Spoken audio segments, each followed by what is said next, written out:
nós louvamos o Teu nome, Pai, porque o Senhor é bom, o Senhor é maravilhoso e nos concedeu, ó Pai, mais esse dia para nós cultuarmos, para nós adorarmos a Ti, Senhor, ainda que virtualmente, ó Pai, mas eu sei que o Senhor está presente com todos aqueles que estão, ó Pai, nos assistindo e com os demais que Te adoram em espírito e em verdade, ó Pai. Obrigado por esse momento, ó Pai. Apesar de estarmos vivendo essa pandemia mundialmente, mas o Senhor está conosco, porque o Senhor prometeu estar conosco até a consumação dos séculos. Muito obrigado, Jesus. Abençoa cada um, ó Deus, que está recebendo, ó Pai, os louvores, a mensagem que será falada agora, Senhor. Que o Senhor possa abençoar, que o Senhor possa fazer, ó Deus querido, com que essas pessoas Te adorem, que essas pessoas cultuem a Ti, ó Deus querido. Nós entregamos nas Tuas mãos, hoje e para sempre. Amém. Aleluia. Glórias ao Senhor. Amém, amados. Eu quero ler com você apenas um versículo da palavra do Senhor. Nós vamos usar aqui todo o Salmo de número 77 para a nossa reflexão, mas eu quero ler apenas o versículo 2 por uma questão de brevidade. A palavra de Deus diz assim: no dia da minha angústia, procuro o Senhor. Erguem-se as minhas mãos durante a noite, e a minha alma recusa consolar-se. Queridos, a palavra do Senhor diz que nós precisamos buscá-lo, precisamos clamar a Ele em todos os momentos da nossa vida. E eu acredito que o momento que estamos vivendo é um momento em que obrigatoriamente precisamos buscar ao Senhor, precisamos clamar ao Senhor. Eu quero pensar com você algumas coisas sobre a realidade do salmista quando fez esta declaração, falando sobre Deus, falando sobre as grandezas de Deus. É bom observar que este salmo não foi escrito pelo salmista Davi. O salmo foi escrito pelo salmista Asaf. E nesse momento em que Asaf falou o que nós acabamos de ler, e também outros versículos de todo o Salmo 77, nós entendemos que o salmista estava vivendo uma situação extremamente delicada, estava vivendo um momento de angústia em sua vida. E ele faz essa declaração, a frase dele no versículo 2 sintetiza os seus sentimentos, quando ele diz: a minha alma recusa consolar-se. Esse encontro, queridos, da dor de sua alma, num contexto de falta de fé, o leva a experimentar 3 tristes realidades. E o salmista, ele apresenta a primeira realidade dizendo o seguinte: mesmo orando, não parece encontrar alívio. Mesmo no momento da oração, mesmo no momento da busca, o salmista não estava encontrando alívio. Percebe que o método fácil, acessível, o método disponível para resolver o seu problema, a oração, torna-se naquele momento ineficaz. O meio universal, mais eficaz e mais barato para a cura, como a busca da presença de Deus, a busca pelo milagre de Deus. Naquele momento, o salmista não encontra para a sua alma uma solução. E este encontro da alma com o Criador parece não trazer solução para a sua dor, parece não resolver a sua dor, e nem tira a sua alma da angústia e do sofrimento. Percebe, querido, que é interessante observarmos que o salmista vive uma situação na qual nem mesmo a oração consegue aliviá-lo. Duas expressões no verso 3, relacionadas a Deus, nos revelam esta realidade. O salmista diz assim: lembro-me de Deus e passo a gemer, medito e desfalece o espírito.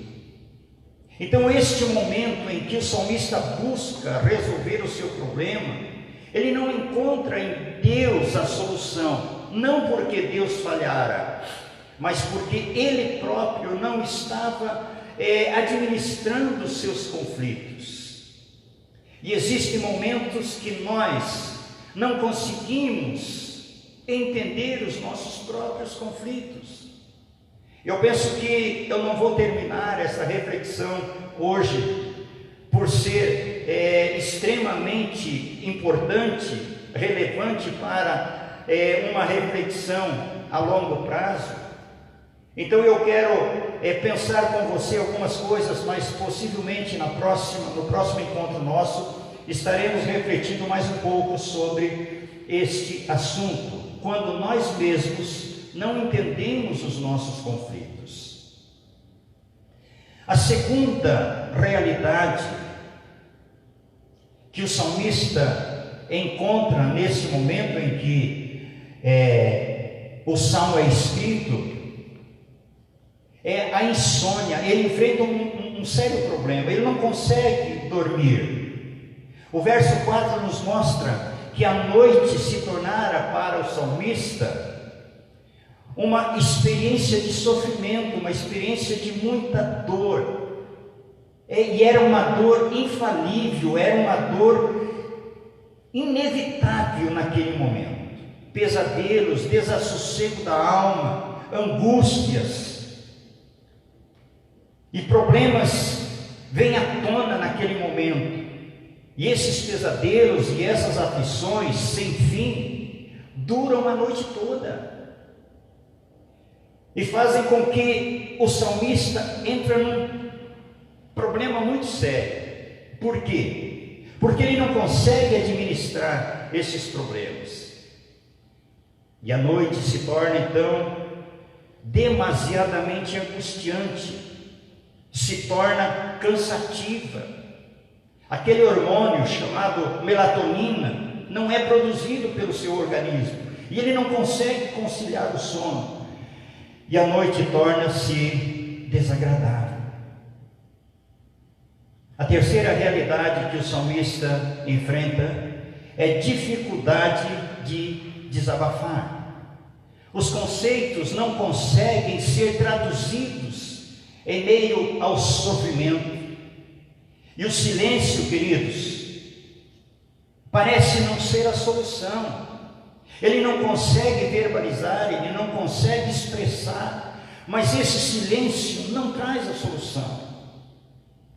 Ele não consegue articular o sofrimento. Olha o que ele declara no versículo 4: nem posso falar. Ele não consegue verbalizar o seu sentimento, ele está vivendo um momento extremamente difícil. Ele sente a sua dor, e essa dor precisa vir à tona, essa dor precisa ser expressada, precisa ser verbalizada. Mas como?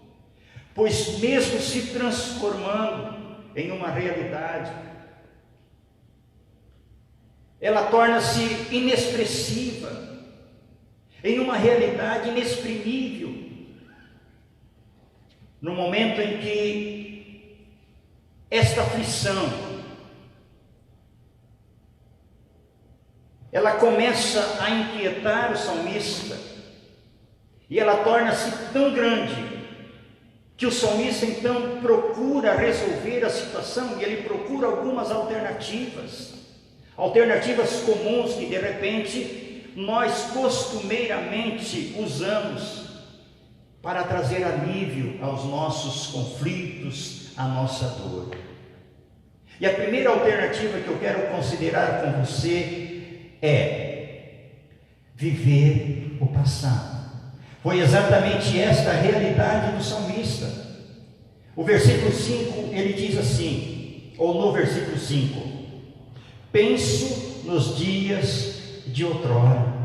O salmista vive o seu passado.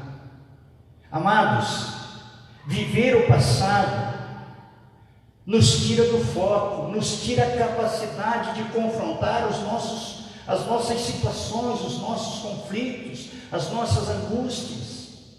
Viver o passado nos paralisa. Isso precisa ser vencido. Nós precisamos vencer esse problema. Nós não podemos absolutamente viver do passado. E muitas vezes caímos até no erro de dizer: eu era feliz e não sabia. E isso se torna uma poderosa arma na mão do inimigo, para nos prender e nos paralisar. E muitas das vezes ficamos engessados, sem poder dar o próximo passo. Então, viver do passado, viver as lembranças, na tentativa de resolver a situação, não é um bom caminho. A terceira alternativa é ter aquele sentimento de rejeição da parte de Deus. O versículo 7 tem a seguinte declaração: rejeita o Senhor para sempre? Acaso não torna a ser propício? Os conflitos com pecados antigos vêm à tona. É claro que nós sabemos que naquele momento em que o salmista faz essas declarações, nós podemos pensar que ele estava reportando-se à situação do povo de Israel, e está certo. Porém, eu acredito também que nesse momento ele está falando dele.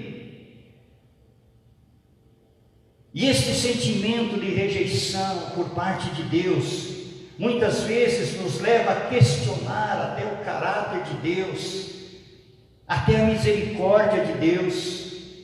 E ele então faz a seguinte declaração: rejeita o Senhor para sempre?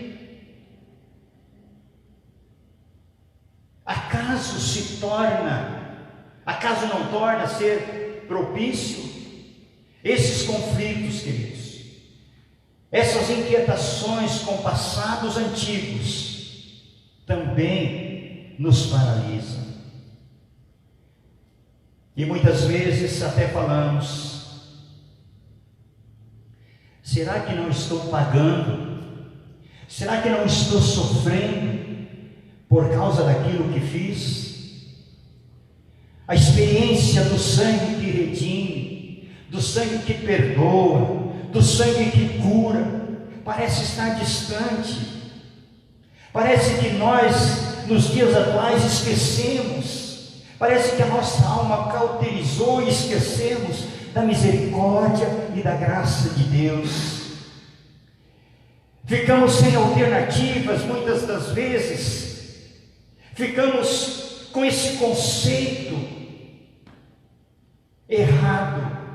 Mas eu quero dizer para você que o cristão, ele precisa tomar posse da bênção de Deus, do perdão dos seus pecados. Ele precisa esquecer o seu passado, porque o seu passado, diz a Bíblia, que foi encravado na cruz do Calvário.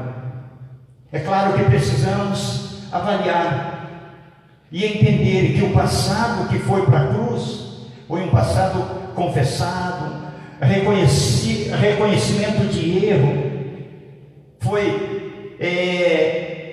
reconheceu o pecado, confessou o pecado, abandonou o pecado, pediu perdão, aceitou o perdão pelo sangue de Jesus.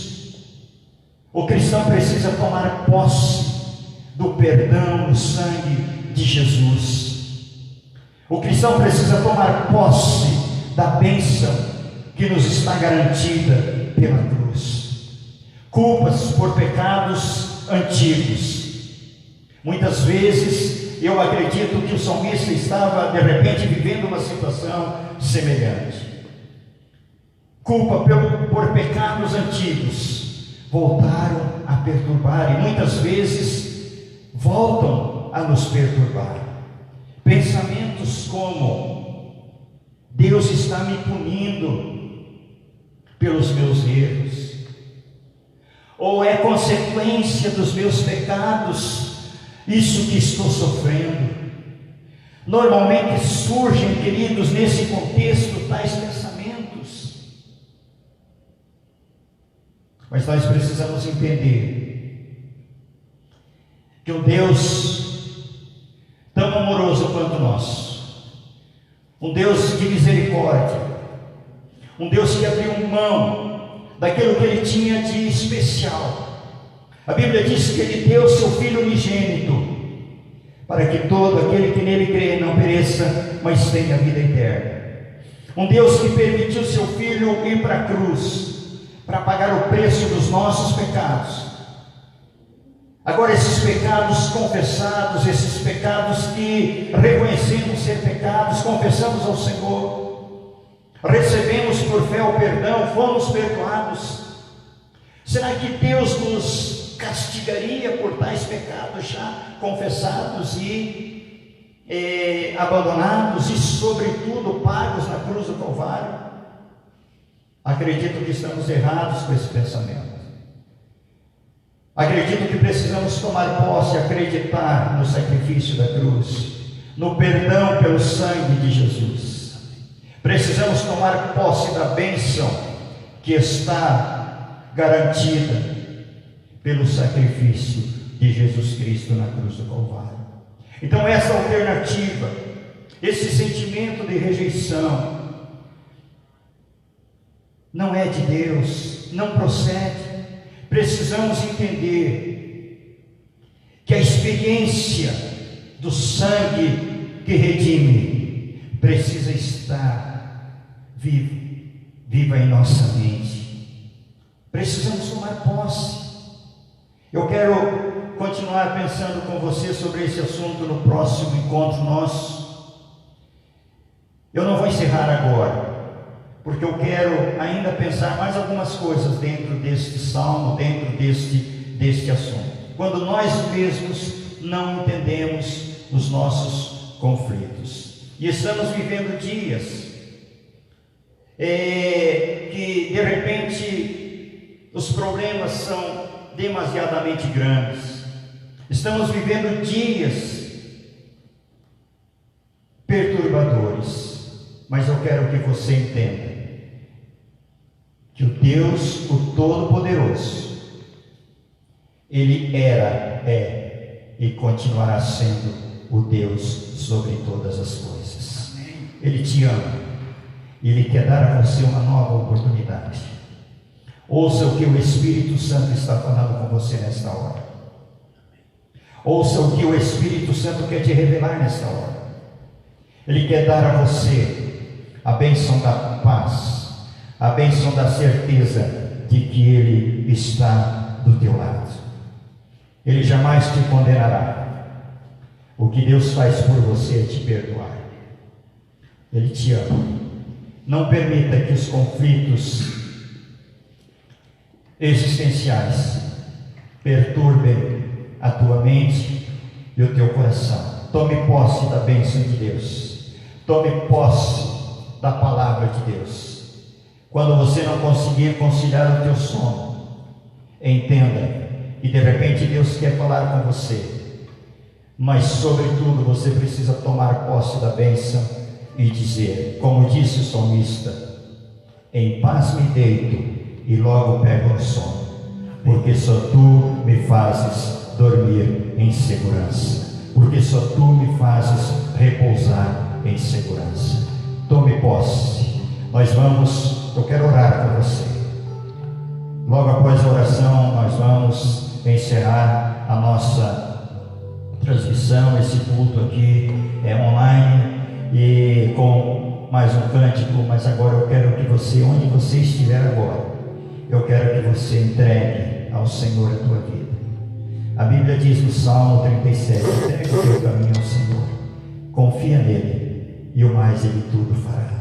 Amém. Deixa Deus fazer por você, deixa Deus agir por você, deixa Deus abençoar a tua vida, a tua casa, a tua família, deixa Deus gerenciar. Permita que a paz de Cristo, que excede todo entendimento, reine no teu coração e na tua vida agora, em nome de Jesus. Pai querido, em nome de Jesus, nós tomamos posse da tua bênção, a bênção do perdão, a bênção da purificação, a bênção da paz. Querido Espírito Santo, tu que nos guiastes a refletir sobre este assunto, eu te peço agora que tu estejas falando em cada coração. Eu te peço que estejas transformando os conflitos. Que o Senhor, que onde existe cura, onde existe doença, traz a cura. O Senhor, aonde existe tristeza, coloca alegria, coloca paz.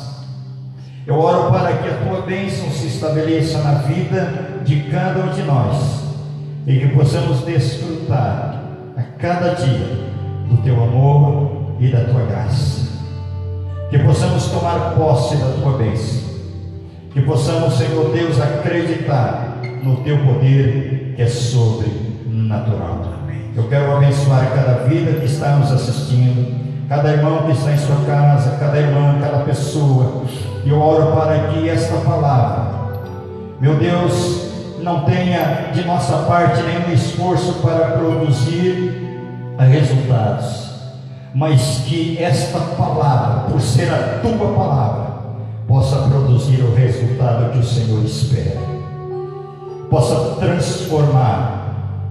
Meu Deus, nós não queremos fazer nada, mas queremos que o teu Espírito use o poder transformador da tua palavra para mudar vidas, para mudar famílias, em nome de Jesus. Abençoa a nossa vida, abençoa a nossa igreja, abençoa cada um de nós, abençoa esta cidade, abençoa a nossa nação. Nós oramos em nome de Jesus. Amém e amém. Deus te abençoe em nome de Jesus.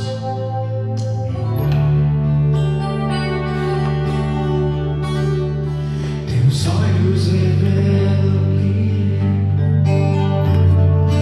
nada posso ocultar, que eu não sou nada sem ti. Ouve ao Senhor,